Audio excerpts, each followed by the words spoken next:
Assalamualaikum warahmatullahi wabarakatuh. Perkenalkan, saya Rizal Catur Nugroho dengan NIM 0541745569 dari Prodi Sistem Informasi Universitas Terbuka. Pada video kali ini, saya akan membahas tentang sejarah kelahiran Pancasila sebagai dasar negara Indonesia. Pancasila lahir melalui proses panjang yang melibatkan tokoh-tokoh penting bangsa dalam merumuskan dasar negara sebelum Indonesia merdeka. Melalui video ini, kita akan mempelajari bagaimana awal perumusan Pancasila hingga akhirnya ditetapkan sebagai dasar negara Indonesia. Yang pertama adalah latar belakang. Sebelum Indonesia merdeka, bangsa Indonesia dijajah oleh Belanda dan Jepang dalam waktu yang cukup lama. Pada masa itu, para tokoh bangsa mulai mempersiapkan kemerdekaan Indonesia dan memikirkan dasar negara yang dapat mempersatukan seluruh rakyat Indonesia yang memiliki banyak perbedaan, baik suku, agama, dan budaya. Karena itu, dibentuklah BPUPKI untuk merumuskan dasar negara yang nantinya menjadi Pancasila.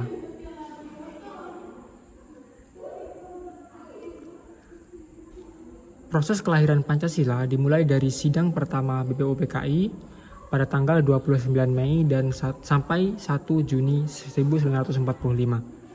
Setelah itu, dibentuk Panitia 9 yang menyusun Piagam Jakarta pada 22 Juni 1945. Kemudian setelah proklamasi kemerdekaan pada tanggal 17 Agustus 1945, PPKI menetapkan Undang-Undang Dasar 1945 dan Pancasila pada tanggal 18 Agustus 1945.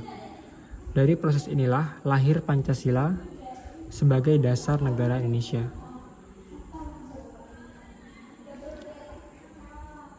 Dalam sidang BPUPKI, beberapa tokoh menyampaikan usulan dasar negara. Muhammad Yamin pada tanggal 29 Mei 1945 merumuskan lima asas, yaitu peri kebangsaan, peri kemanusiaan, peri ketuhanan, peri kerakyatan, dan kesejahteraan rakyat. Supomo pada tanggal 31 Mei 1945 merumuskan persatuan, kekeluargaan, keseimbangan lahir dan batin, musyawarah, dan keadilan sosial. Dan Insinyur Soekarno pada tanggal 1 Juni 1945 menyampaikan 5 dasar, yaitu kebangsaan Indonesia, internasionalisme atau perekemanusiaan, mufakat atau demokrasi, kesejahteraan sosial, dan ketuhanan.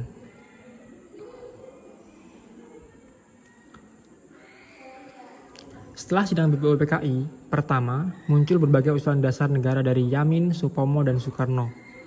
Untuk menyatukan perbedaan itu, dibentuklah Panitia 9 pada tanggal 1 Juni 1945.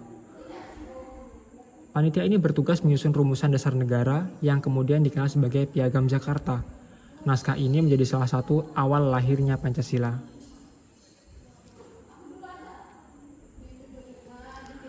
Piagam Jakarta sendiri berisi rumusan awal dasar negara Indonesia.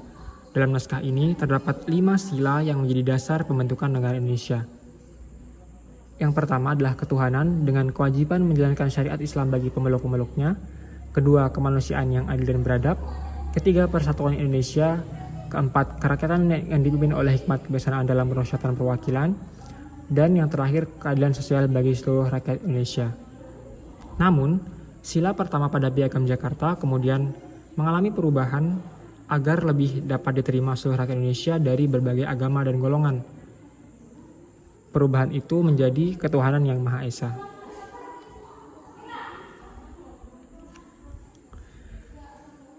Setelah Jepang menyerah pada tanggal 15 Agustus 1945, bangsa Indonesia segera memproklamasikan kemerdekaan. Pada 17 Agustus 1945, Soekarno-Hatta membacakan teks proklamasi di Pegangsaan Timur, nomor 56 Jakarta. Proklamasi merupakan tanda lahirnya negara Indonesia dan membuka jalan bagi penetapan Undang-Undang 1945 dan Pancasila pada tanggal 18 Agustus 1945.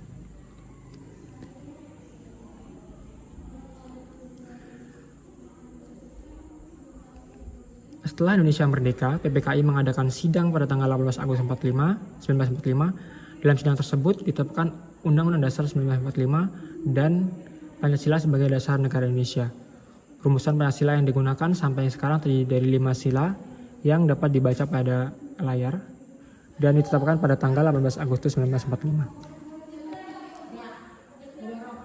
Dari sejarah kelahiran Pancasila, kita dapat belajar bahwa para pendiri bangsa memiliki semangat persatuan dan kerjasama dalam membangun Indonesia.